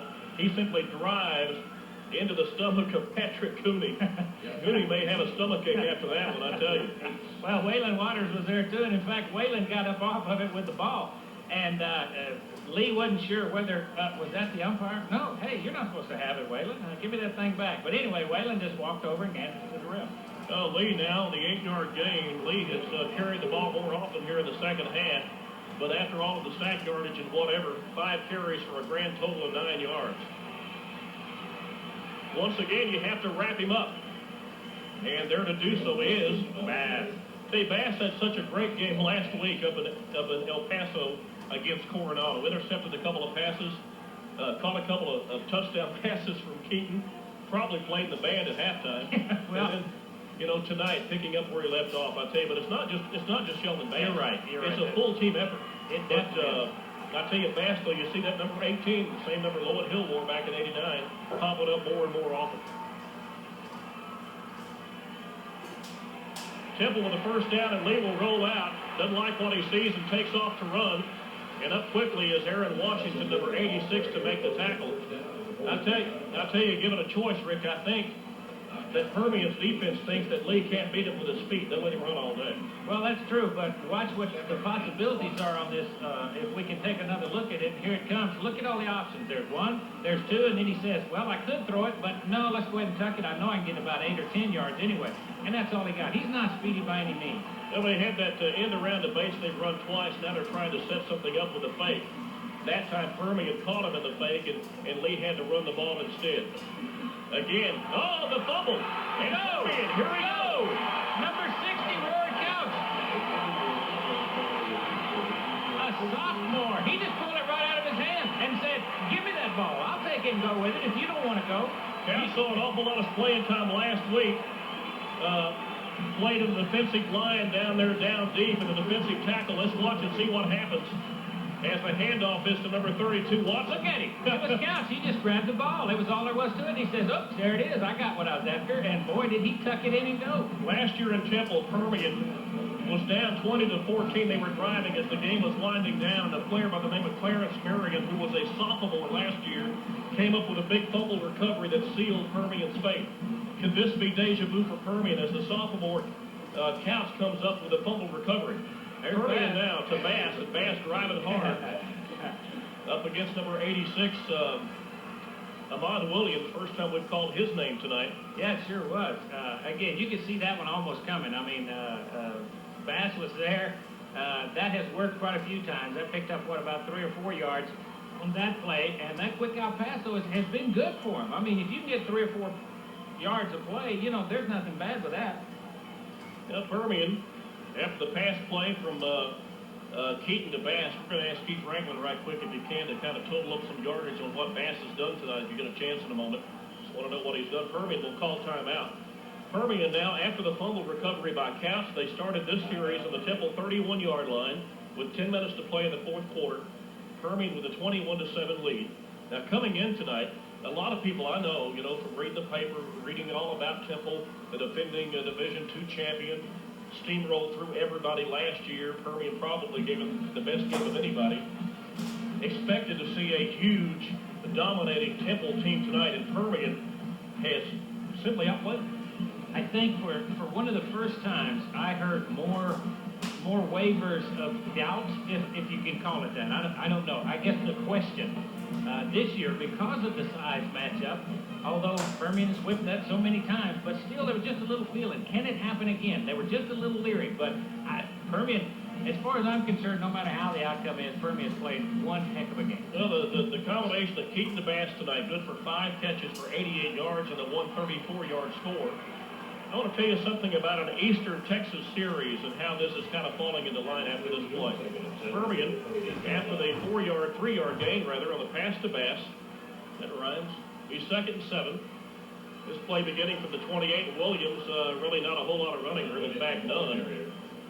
Ahmad Williams was in the backfield and was blocked down. Again, he was on the ground, but he had the arm strength to grab a hold of Williams on that delay handoff, and that gave him enough time to kind of recover from the block and get a hand on Williams before he could go in. Permian really needs to do something with this. They've been given a gift with a fumble. Yep. It's a 3rd and 7 now. 3rd and 6 from the 27-yard line of Temple. We'll get to that Eastern Series thing here in just a second. I don't want to forget that thought. All right, Permian now with Nick Keaton. Nick will roll out to his right. And he has... There he is. He has Keltron Montgomery. He had Bass going deep, and he had Keltron cutting out for the short pass. Watch watch both receivers out there, and you'll see there's Keltron down the field. If it would continue, you'd see Bass coming back. He went deep. The coverage went more with Bass because, of course, he's been the man tonight, and Keltron snuck in the open. He was open, so open that he couldn't hardly be missed. A big first down, and man, this is there. We're going to check Keltron's yardage in just a moment. That was good for 13. Here is There's Williams. Williams cutting back, and the defense catches up with him. But John Williams on the carry will cross the Temple 10-yard line.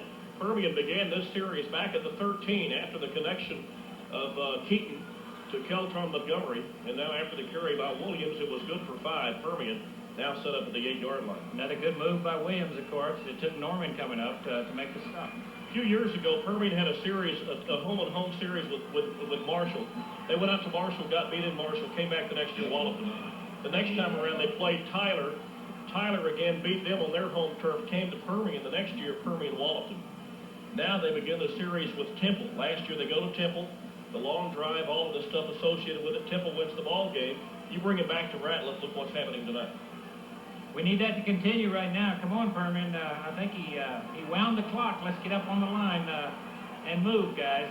Between Montgomery and Bass, 9 catches for better than 115 yards. There goes Williams. Here's John Williams. Williams would be down to the 1-yard line. Keltron Montgomery, 4 catches tonight for 34 yards. But John Williams, as you will see on this replay, Rick, the ball of the play beginning at the 8-yard line and just bull powered his way down to the 1. Look at Burmaso in front of him, number 75. I mean, he was right in front of Williams. Williams had his hand on his back almost, and Burmaso was just clearing him out like a big old plow. You know, something a lot of people I think are forgetting about this team. These kids, John Williams included, senior dominated. This is their class to do something. I think they're playing as a team. I think they get along so well because they want to be a part of a winning tradition. Touchdown. That started back a few years ago with Permian, and they're going to make it work as seniors. A lot of people forget about that tradition meaning a lot to a Permian football player. Well, of course, what is mojo? Tradition. I mean, there's nothing to be said more about that but the mojo tradition. And Permian's had that tradition for so long. And each class it comes up, just like you say, Barry, make it so important that this kind of thing happens. And I think this class, though, as you say, really wanted this so bad against Temple. They're really showing their true colors right now. And here comes the extra point attempt.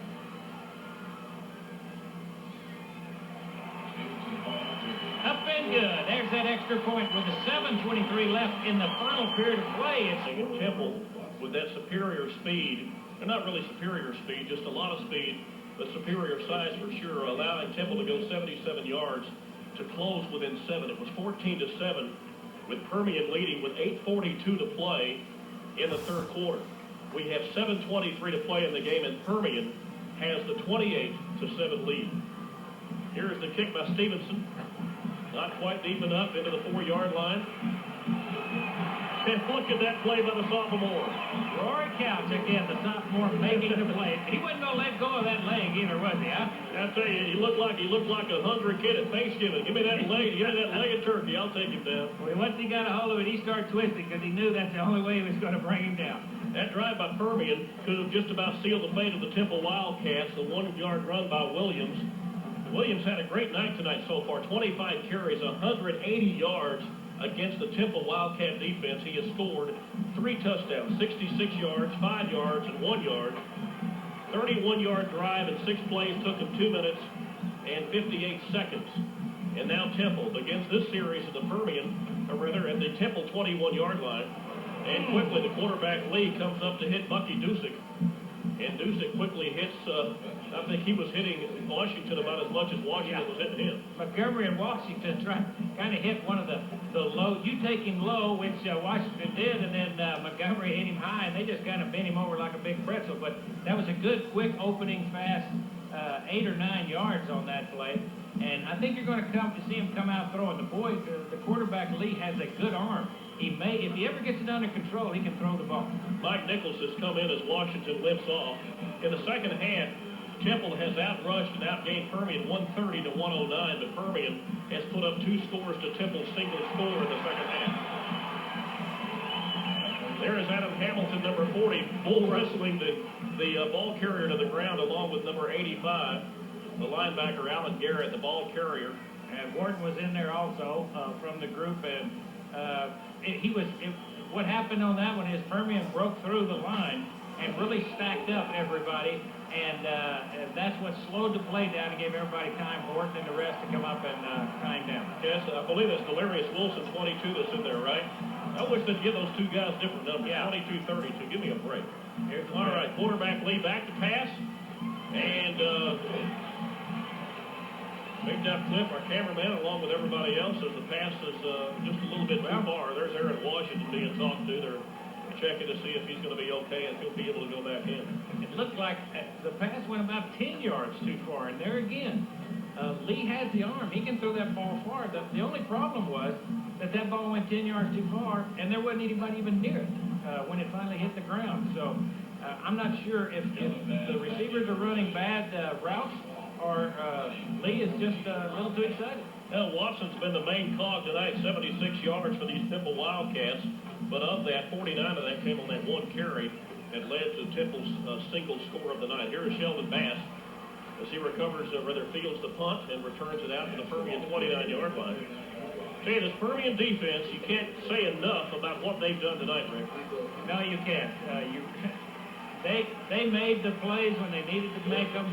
And again, we've got a tough whole team here, folks. I mean, the front four, the linebackers, the cornerbacks, the safeties, and the Britos and the Montgomerys and the Bass and the Washington, and of course the linebacker crew of Hamilton, Garrett and Cooney, and then Jensen, Warden, and Garcia, along with Waylon Waters up there in and out, and we're all there to make the difference. And now then, that front line for the offense, is doing well. Okay, 6 minutes exactly to play as the ball is snapped and the clock will wind inside of 6. The pitch is back to Williams. And this series of play begins at the Permian 30-yard line. Inside of 6 minutes, going to be a long trip back for the Temple faithful. Amazing that Williams is still in there carrying the ball and gaining yardage. Number 33, Cedric Thomas, the linebacker, he's a sophomore in there. We get some new jerseys coming in, do a little playing with 5:38 left. Again, as I was saying, it kind of shocks me that Williams is still in there running yardage. Well, until Permian gets up to a 35 margin, they usually leave the starters in there, and he's within 14, I think, of breaking the 200-yard barrier. And I tell you, that would be quite a stroke of genius, and something that your offense would certainly be proud of, to get a 200-yard rusher against this team. Oh, nice move, almost. If it wasn't for sleeves on that jersey and number 53 having a hold in, Clarence Marion, Williams could have gotten that extra yardage. I think he needed to break that 200 right there. But maybe after that, I think Williams is saying, do they make sleeveless jerseys? Well, last week against Coronado, Coronado had this one defender, like 6'4", 230, and Williams ran into it. He basically picked John up and just dropped him, just flipped him over. I'll be. But I tell you, he got right back up and ran for about a 10-yard gain. So we'll see what happens this time. Permian and the offense facing a third down. Here is Williams as he will have the first down yardage as he crosses the 40 out to the 43-yard line. The offense had to reach the 39. Actually, about halfway between the 39 and 40 for a first. The gain is out to the 43, a gain of 6 for John Williams. And Permian, with 4 minutes and 26 seconds to play in the fourth quarter, are going to win this one going away. 28-7 Permian, a score that should reverberate. Try that one again. Yeah, right. Throughout the state of Texas. In the AP poll this week, Temple and Permian flip-flopping as far as their rankings. Permian fourth last week dropped down to fifth. Temple moved up. Well, I guess we can flip-flop them back. Change that. Oh, look at this. Keltron. What a catch, son. Number 14, who is Patrick Stanford, was all over him. Watch this. I think we might be able to get a replay of this. Watch this catch. I'm talking about he is running backwards. He's got arms that shoot out of I don't know where to grab that thing out of the air. I mean, and as I say, Stanford is all over him. Watch this. 15 yards. Oh, look at him. Oh, my goodness. I tell you, I don't know if he's eating right or what. But that was a heck of a throw and a heck of a catch by the senior wingback, 172-pound senior, Keltron Montgomery. 3:40 and counting. Permian leads 28-7. Here we go. Here is Pinkstaff. Now, haven't seen him run the ball much tonight, only a couple of times. His second or third carry of the night. the second carry of the night. This was a pretty good one. Ahmad Williams came up to finally make the stop on him, but Pinkstaff, when he went through the line, he's going forward, and when he sees he gets touched once, he does the spin.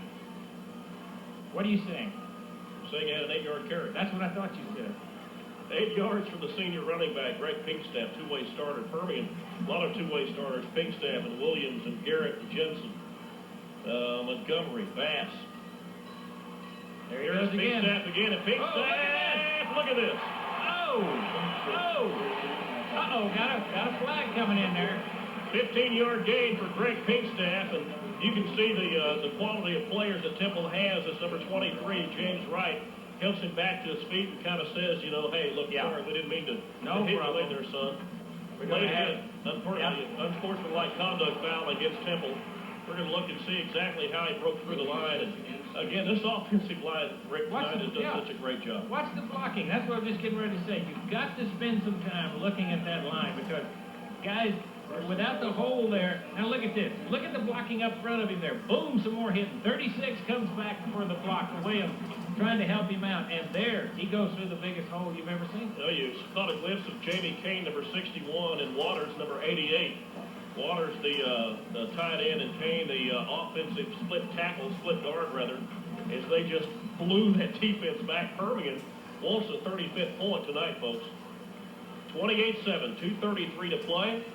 Nick Keaton under center for Permian from the Temple 10-yard line. It will be 1st and 10, and John Williams digging hard down to the 7-yard line. Cedric Thomas, the sophomore, made him head up there, and Williams was kind of hesitant that time going through. It looked like he really didn't feel sure of himself. He didn't have the speed he's had before, so he really had to move back and forth going through. Williams now has 195 yards. 5 more yards for him to break the big 200. That's what I was trying to get out. 200, not 100. He's done that already. Yeah, but John Williams can carry the ball twice and make the 7 yards through into the end zone. He will break it into the 202-yard mark for the night. These are unofficial stats, as what you saw in the newspaper this morning with the official stats Saturday morning. Pinkstaff. No, there's Pinkstaff. What? It's hard to see under the pile. Yeah, he did a whole heck of a lot to get him down there and let him score one. That's right. Pinkstaff down to the 4-yard line. I tell you, if the line of cars leaving the stadium is a final statement to the game, it looks like they're giving it to Permian for sure. Yeah, the game was 2. Permian taking all the time they need. I don't really think, Rick, that they are really in all that big a hurry to get into the end zone. If they score, fine. If not, hey, a victory's a victory. Come on, Williams. Here is Williams. There it is. There it is. There it is. Look at the blocking again. You got to give that credit where credit is due. Watch it.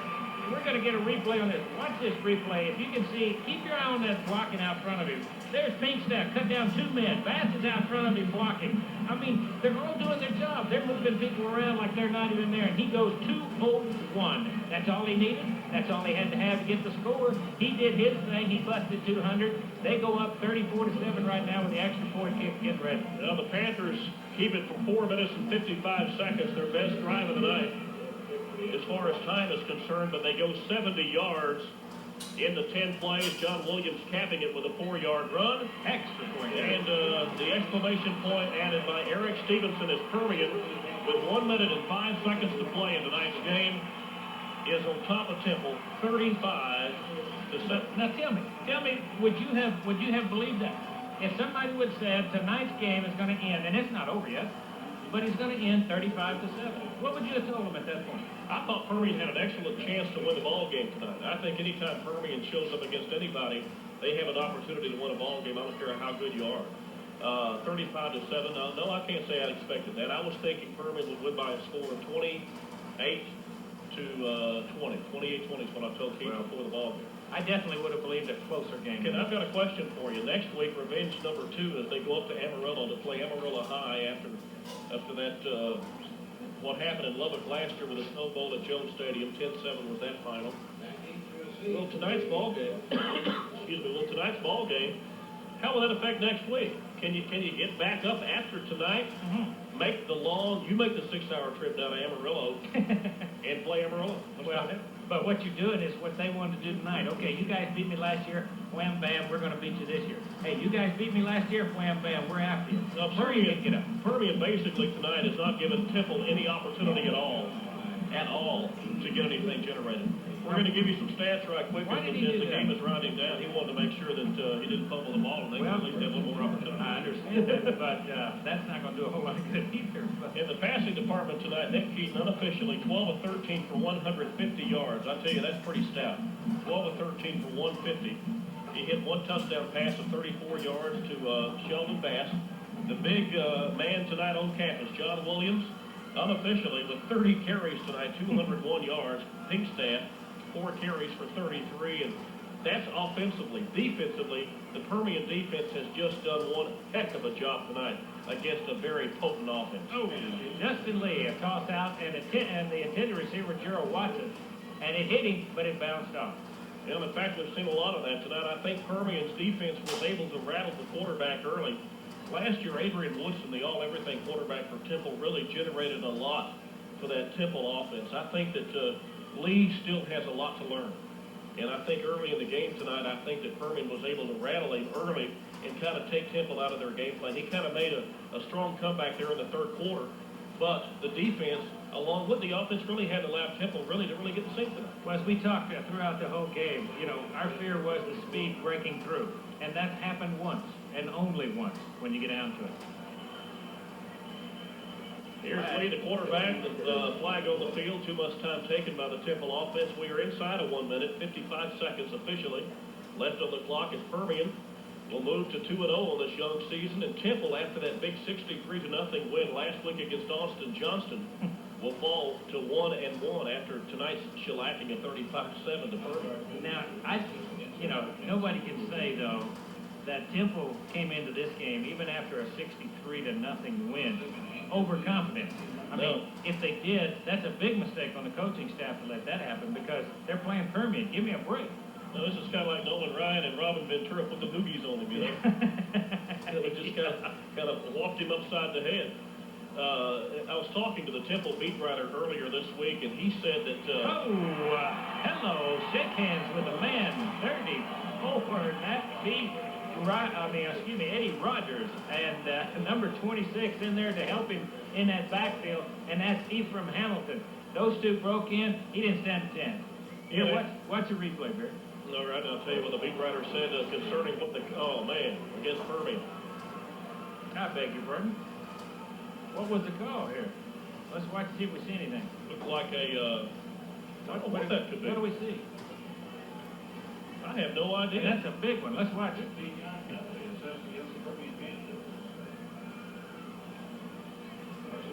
I have no idea. Unless they might have had a head slap on defense. Or would that have been overexcitement? Because that's all I saw there was all right. Permian was overexcited. Okay, Doug is telling us it was too much celebration on the part of the defense. Overexcited. Which you can penalize if you have too much fun. Yeah, let's go. There it is again. How many times has number 32, Gerald Watson, dropped that ball tonight? I think when Watson gets back to the huddle, I think that Lee ought to say, look, there's 2 parts to passing. One, you throw it, and 2, you catch it. Yeah, and 1 part's missing so far. When I was talking to the beat writer, he said that he talked to Bob McQueen, said that after that big 63-0 win, he said, y'all feeling pretty confident going to Odessa? He said, no, we won't know nothing about our team until Saturday morning. He said, tonight's win against Johnston didn't tell us anything. Next week, we will know what we've got. Well, I'm not sure if he's going to like what Saturday morning's going to be. Yeah, I don't want to be with him for breakfast, okay? Well, it's been a great night here at Ratliff Stadium this evening, I tell you. 35-7, 37 seconds to play as Lee rolls out to his right. Again, looking for the receiver, Dusick. Has been about the only continuous, the only thing that Temple's done right tonight because everything they've thrown his way, he's been able to hang on to. Boy, isn't Sheldon happy? Yeah, he ought to be. All of them got a right to be happy. They did their job. And Jason Burmis there next to him has done a great job on the offensive line tonight, stepping in for the injured Wilson. Burmis getting the start tonight, and that whole offensive line, I'll tell you, and the defense. What a great job. 25 seconds and counting. Here is the pass play. And it's completed to Derek Bates, number 18. Pass completion is Permian playing a deep secondary, not allowing any receivers to get behind him. Allow anything to happen in front of you, just don't let it happen behind you. Well, Jeremy Rutledge was there. They're giving him plenty of room, and he's right there with him, and he says, well, if you can catch that, because that's a good pass, down and low, okay? There's no chance for interception or anything, and the reception counted. But like I say, number 12, Jeremy Rutledge was there, and if anything would have happened, he wouldn't have gone forward. I tell you, we've had a great first night here, Rick Wood. And Keith Ragland, thanks a lot for doing all of our stat work for us. And I tell you, it's been a great job by the camera crew and Bob Bailey. That's right. It's been a fun night. We look forward to you love these kind of games. Yeah, we look forward to a long season, and to keep this kind of activity going and this kind of action. Boy, this is football Friday night. Yeah, Perry, Cliff, and Shackle for doing all of the camera work tonight. We certainly appreciate their efforts. And I'll tell you, every week from here on out, we'll be watching Permian play throughout the season. Next week, we head up to Amarillo. Again, as we said, it's going to be the revenge part 2 against the Amarillo High Sandies. That game will be Saturday afternoon at 12:30. So if you're going up to Amarillo next week, you get a chance to leave Saturday morning.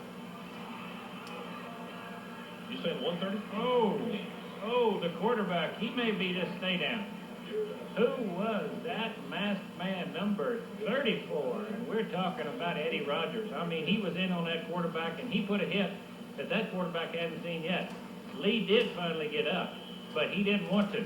I mean, Eddie Flatt was in there. He had 2 men blocking him, but he broke through and still got to the quarterback. That's what made the pass go crazy. Inside of 10 seconds to play, and this the second non-district tilt of the year for the Permian Panthers.